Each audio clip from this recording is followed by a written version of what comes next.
como voy a decirte. ¿Cómo? La vista, así como tampoco la parte en que se forma y que llamemos ojo, no es el sol, no. Pero de todos los órganos de nuestros sentidos, el ojo es, según creo, el que más participa del sol, sin duda alguna.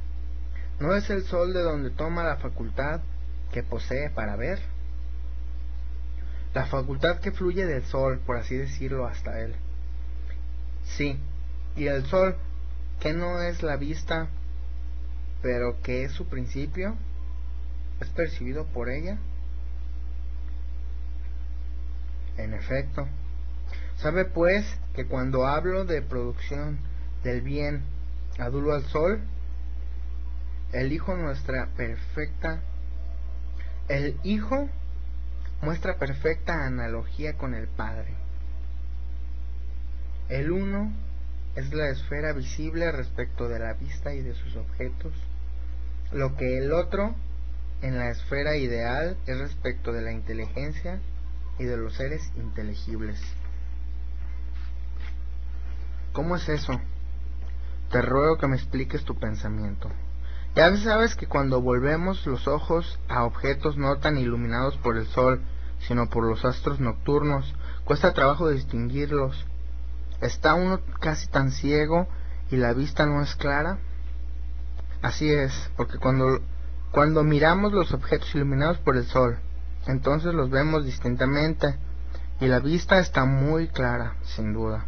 Entiende pues que lo mismo ocurre respecto del alma. Cuando está fija sus miradas en objetos alumbrados por la verdad y por el ser, los ve claramente, los conoce y muestra estar dotada de inteligencia, mas cuando vuelve su mirada a lo que está mezclado con tinieblas, a lo que nace y perece, túrbase su vista, se oscurece, y sólo tiene opiniones que cambian a cada paso. En una palabra, que parece por completo desprovista de inteligencia. Así es como dices.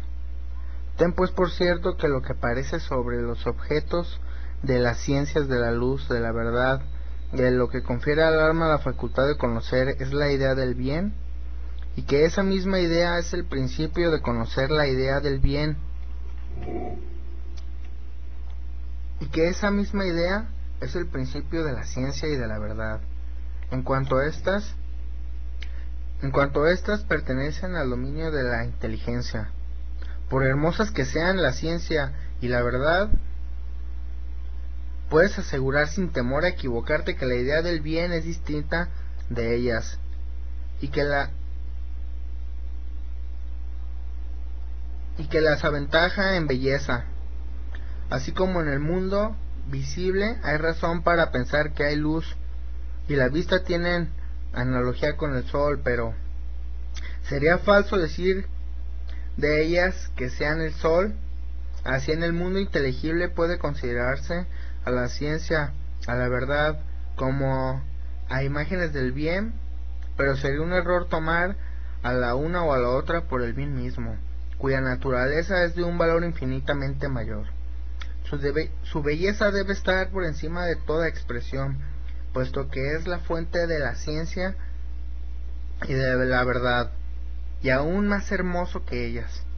Por consiguiente, no pensarás en decir que el bien sea el placer. Dios no lo permita. Pero considera su imagen con más atención, y de esta manera, ¿cómo? Sin duda piensas como yo, que el sol no solo hace visibles las cosas, sino que además les da nacimiento, crecimiento y nutrición. Sin ser él nada de eso, sin duda. Asimismo puedes decir que los seres inteligibles no solo reciben del bien su inteligibilidad, sino además de ser su esencia, aun cuando el propio bien no sea esencia, sino algo muy por encima de la esencia, en dignidad y en poder. Maravilloso es eso, gran Apolo, exclamó Glaucón riéndose. Tú, repuse, es causa de ello. ¿Por qué me obligas a revelar mi pensamiento sobre ese tema? No te detengas ahí, te lo ruego, acaba la comparación del bien con el sol, si es que todavía te falta algo. Cierto que sí, aún me faltan muchas cosas. Una vez más te conjuro a que no omitas nada. Me esforzaré en ello, pero no impedirá se me escapen muchos puntos de semejanza, a pesar mío. Haz como dices, imagínate pues que el bien y el sol son dos reyes, el uno de un mundo inteligible, el otro de un mundo visible. No digo del cielo, por temor a que creas que quiero hacer un equívoco. He aquí por consiguiente dos especies de seres visibles, los unos, los otros inteligibles, perfectamente, sea, por ejemplo, una línea cortada en dos partes iguales, vuelve a cortar cada parte, es decir, el mundo visible y el mundo inteligible. Tendrás por un lado la parte clara, por el otro lado la parte oscura, de cada uno de ellos. Una de las secciones de la especie visible te dará las imágenes. Entiendo por imágenes, primeramente las sombras, luego los fantasmas representados en las aguas y en la superficie de los cuerpos opacos, bruñidos y brillantes. ¿Comprendes mi pensamiento? Sí. La otra sección te dará los objetos que esas imágenes representan, quiero decir, los animales, las plantas y todas las obras de la naturaleza y del arte. Concibo lo que dices. ¿Te parece que aplicando esta división a lo verdadero y a lo falso estableciésemos esta proporción? La opinión es el conocimiento de lo que las apariencias son a las cosas que representan. Convengo en ello. Veamos ahora cómo hay que dividir el mundo inteligible. ¿Cómo? En dos partes, de manera que una de ellas comprenda figuras visibles, cosas inteligibles que obliguen al alma, cuando se sirve de ellas como de imágenes, a proceder en sus investigaciones partiendo de ciertas hipótesis, no para remontarse a un principio, sino para descender hasta las conclusiones más remotas, y que la otra parte nos presente las ideas más puras, por medio de las cuales el alma, sin ayuda de imagen alguna partiendo de una hipótesis, se remonte en virtud del razonamiento, hasta un principio independiente de toda hipótesis. No comprendo bien lo que acabas de decir. Ahora lo comprenderás. ¿No ignoras? Presumo que los geómetras y los aritméticos suponen dos suertes de números, uno par, el otro impar, figuras tres especies de ángulos, así sucesivamente. Según la demostración que buscan, consideran luego esas suposiciones como otros tantos principios ciertos y evidentes, de que no dan razón ni a sí mismos ni a los demás, que finalmente parten de esa hipótesis, y siguiendo una cadena no interrumpida, descienden de suposición en suposición hasta que se habían propuesto demostrar. Ya lo sé. Sabrás por tanto asimismo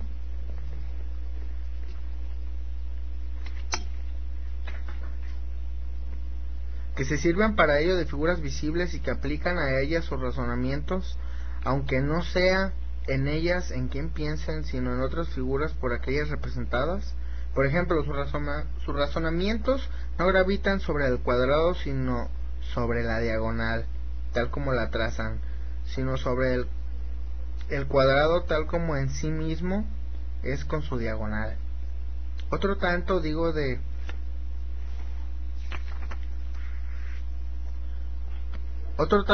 las demás figuras que representan, bien en relieve, bien por medio del dibujo, y que se reproducen así, bien en su sombra, bien en las aguas.